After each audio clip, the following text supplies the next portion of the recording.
When I was around 6 years old, we lived in a pretty old 2-story house, 2 stories plus walk-in attic. It was a beautiful century home with a wraparound porch and second-floor balcony that overlooked a decent-sized backyard. The house was creepy, though, especially to a 6-year-old. It would constantly creak and moan, and I was always told by my parents that it's just the house settling.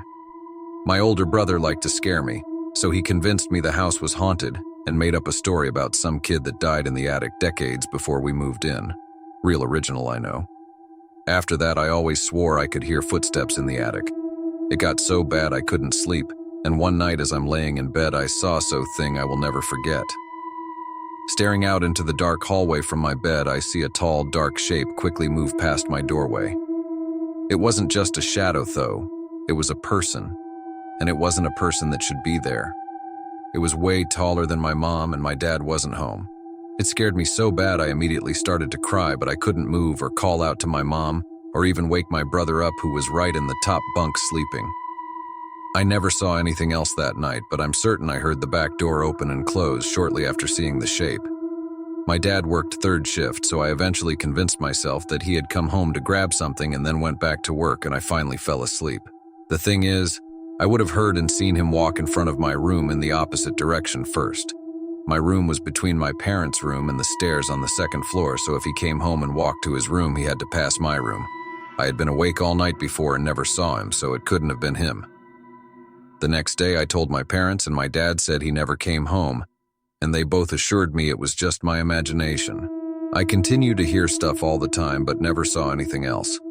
I was terrified of being alone in the house. I insisted to my parents that there was something in the house. My dad ends up getting a job out of state, so we are moving, and my brother has a going-away birthday slumber party about a week before the move. I'm still 6 at this time, and he's 11, so this slumber party is full of a handful of grade school boys doing typical early 90s slumber party shit like pizza, video games, movies, and scary stories. The only adult is my mom because my dad was at work. I'm trying to be cool in front of the older kids, so I tell my brother to tell his friends the stupid ghost story about the kid that died in our attic. He tells the story and all his friends are like, "Let's go see this ghost." What have I done? I'm gonna have to go up there with them now.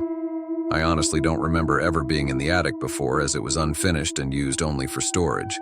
They convinced my mom to take us up there, and she's playing along with the ghost story fun. She grabs a flashlight and starts leading us up to the attic door. She opens the door and starts slowly walking up the stairs without turning the lights on, again just putting on a show for us kids. As soon as she got to the top of the stairs and turned the corner into the actual attic, I heard her say, more like scream, "Everyone downstairs and outside now!" We practically trip over ourselves running down 2 flights of stairs and out the back door. My mom is running right behind us and is damn near pushed out away from the house and towards the neighbor's house.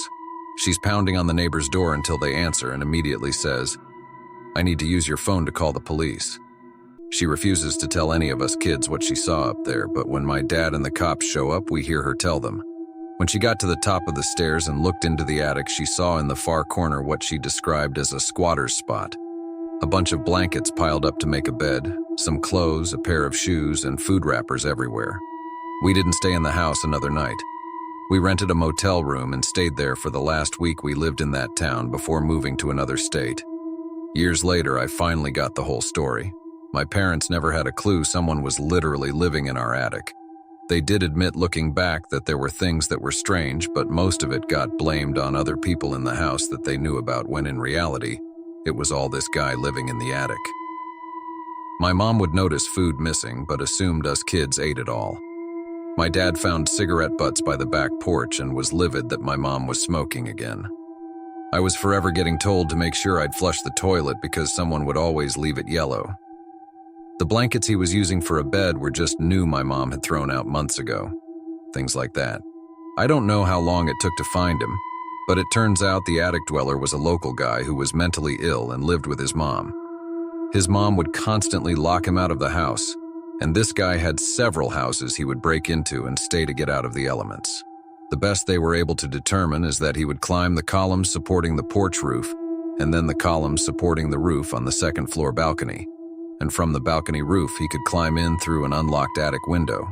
According to him, he would come down into the house when he was sure no one was home to steal food and sometimes use the bathroom. I'll never forget seeing him that night. I know it was him. It was exactly like it looks in the movies, but it was real. Me, 6 years old, awake in my bed at midnight, staring out the door into the dark hallway, when all of the sudden an even darker shadow zips by.